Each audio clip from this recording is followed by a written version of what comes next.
Hi, good day. This is your nurse Jerome. Magandang araw sa inyong lahat. Gusto ko lang pong mag-react dun sa kumakalat na issue sa nursing na yung Department of Education dito sa United States of America is considering to remove nursing sa list ng professions. Now, marami kasi ang nag-react, especially sa Philippines. Meron akong nabasa na article from Inquirer na yun nga, tinatanggal ng US ang nursing bilang profession. Ito kasi ang nangyari dyan.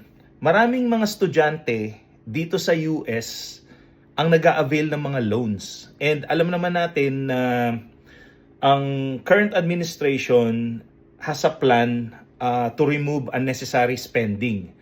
So, gusto nilang tanggalin ang nursing and all other professions. Kasama nga dyan yung physical therapist, occupational therapist, yung mga speech therapist, and other professions. Gusto lang nilang alisin dun sa category na magkakaroon ng maraming loan para mabawasan ang unnecessary spending. So, hindi nila balak tanggalin ang pagiging professional natin bilang isang rehistradong nurse. We will always be a professional. We act cordially, we act respectfully. We also serve our patients with tender loving care. Hindi yan inaalis ng US government. We are still professionals.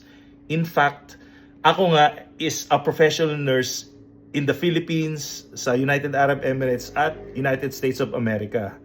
So, wag pong sasama ang loob natin na dahil inalis ng Department of Education sa isang category ang nursing, hindi ibig sabihin nun na hindi na tayo professional. So, yun lang. Gusto ko lang mag-react para mawala ang fake news, mawala ang agam-agam. And if you're considering nursing to be a profession or gusto nyo maging nurse dito sa US, age doesn't matter. Kahit 50, 60. In fact, meron akong naging nurse. I was a assistant director before. Yung nurse ko, 70 years old. Floor nurse. 70 years old siya, si Mr. Pierre. Shout out to you, Mr. Pierre. 70 years old, working as a nurse. So, yun lang. If you want to pursue nursing, go ahead. Dahil dito sa US, boom na boom ang nursing.